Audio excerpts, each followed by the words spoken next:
जो लोग फिंचेस के अंदर वैरायटी रखते हैं ना, जैसे आप सामने देख रहे हैं, ये भी काइंड्स ऑफ फिंचेस हैं। फिंचेस खाली ज़ेब्रा फिंच को नहीं कहा जाता, ये ऑल फिंचेस भी हैं। सामने देख रहे हैं आप, ये टाई फिंच, इसको क्या बोलते हैं, ग्रास फिंच। ग्रास फिंच हो गई, इस कलर में भी आती है। तो ये बहुत सारी डिफरेंट काइंड ऑफ म्यूटेशंस हैं। जितने भी लोग बहुत सारी अलग अलग फिंचेस रखते हैं, डिफरेंट डिफरेंट म्यूटेशंस रखते हैं। अब ये जैसे येलो मास्क फिंच है, ये स्टार फिंच है।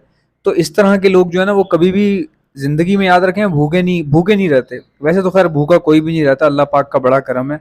जो रोड पे रह रहे हैं वो भी अल्लाह पाक उनके भी पेट भर के जो है ना उनको सुलाता है।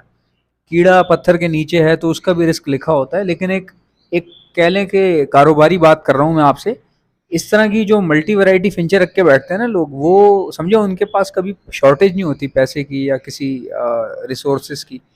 क्योंकि देखें, आप कोई भी एक बर्ड रखते हैं, जैसे मिसाल के तौर पे आप फिंचों में आए, आपने खाली ज़ेब्रा फिंच रखी हुई है बस, तो ये आपकी गलती है, किसी दूसरे की नहीं है। ठीक है।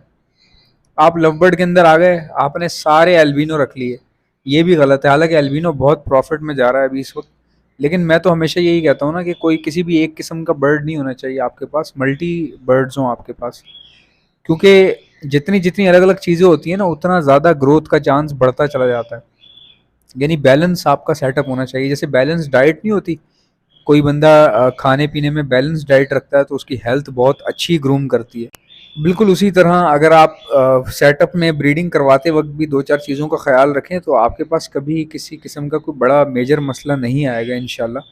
और जहाँ तक रही बात इनकी ख़रीद फ़रोख्त की, तो भाई ये बहुत तेज़ी से बिकती हैं। मैं तो ये ढूंढ रहा हूँ, येलो मास्क जो है मुझे अभी नहीं मिल रही। येलो मास्क बहुत रेयर है यहाँ पर। तो बहुत सारी चीज़ें ऐसी हैं जो अभी रेयर हैं, लेकिन ब्रीड भी बहुत अच्छी करती हैं और मार्केट में कभी कभार नज़र आ जाती हैं। उसके बावजूद भी लोग इग्नोर कर देते हैं। कितनी अजीब अजीब बातें हो जाती हैं एक साथ। मतलब आप समझ रहे हैं बात को। इसमें एक स्टार फिंच, ये ग्रास फिंच कहलाती है, एल्बिनो ग्रास फिंच कहते हैं इसको। ये फॉन ग्रास फिंच है। ग्रास फिंच की खास बात ये होती है, इसके गले में टाई बनी होती है, नज़र आ रही है सामने आपको, टाई सी बनी हुई है काले कलर की।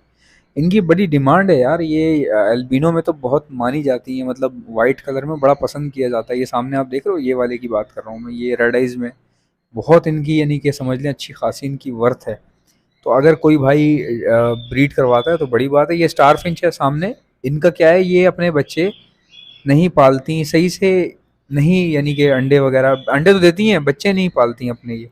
तो इनके अंडे कहाँ नहीं रखे जाते हैं, इनके अंडे रखे जाते हैं बेंगलाइज के नीचे, जो बेंगलीज बर्ड होती है। इतने सारे लोग हैं जो स्टार फिंच के अंडे उठा उठा के बेंगलीज में डाल रहे हैं और बच्चे निकल रहे हैं। स्टार फिंच बिकती भी तेजी से है, क्यों? क्योंकि खुद वो बच्चे पाले ना पाले सबको पता है, बेंगलीज तो बड़ी आसानी से मिल जाती है।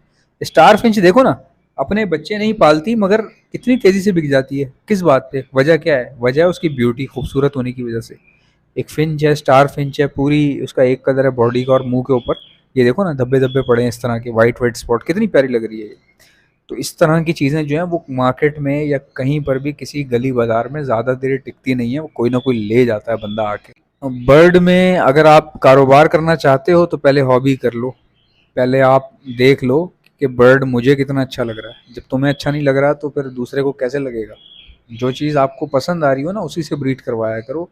किसी रेस के पीछे नहीं भागो कि अगर किसी बंदे ने जो है वो मिसाल के तौर पे चारकोल फिंच का एक पेयर ख़रीद लिया है तो अब तुम्हें भी 5-10 पेयर ख़रीदने ही ख़रीदने हैं।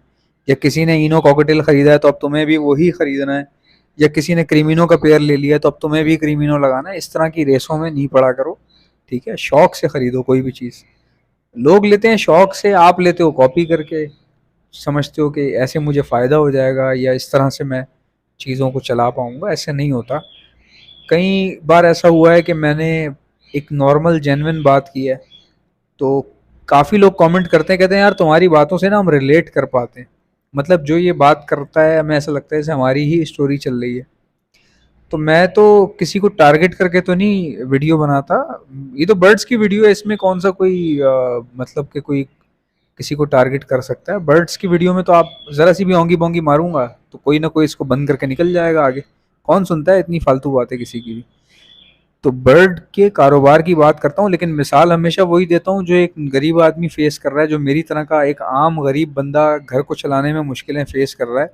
उसी तरह की बात करता हूँ ताकि वो समझ सके कि यार ये तो मतलब वो बात है जो मेरे साथ हो रही है और इसको अच्छा ऐसे ठीक करना है, सही सही सही। तो मैं इस तरह वीडियो बनाने की कोशिश करता हूँ कि किसी मेरी बात किसी की प्रॉब्लम का सॉल्यूशन बन जाए।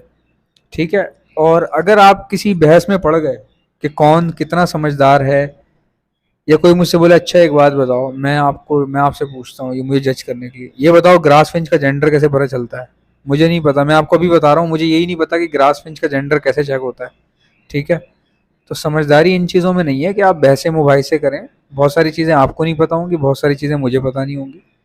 तो लोगों को, इंसान को अशरफुल मखलूक़ात क्यों कहा गया है? इसीलिए कि ये मिलकर काम करेंगे, इसीलिए कि ये मिलकर काम करेंगे, इनके दिल में रहम होगा, इनके दिल में आगे बढ़ने की चाहत होगी। ये रहमत, रहमत का जो वर्ड होता है ना, रहमत, यानी रहमत बन के जो है एक दूसरे के ऊपर, कह लीजिए कि शफकत से पेश आएंगे। ठीक है? हम लोग जो है ना अशरफुल मखलूक़ात हैं। ठीक है? और जो रहमतुल आलमीन जो है ना, वो हम पर बहुत रहमत करता है, हमें मौका देता है काम करने का,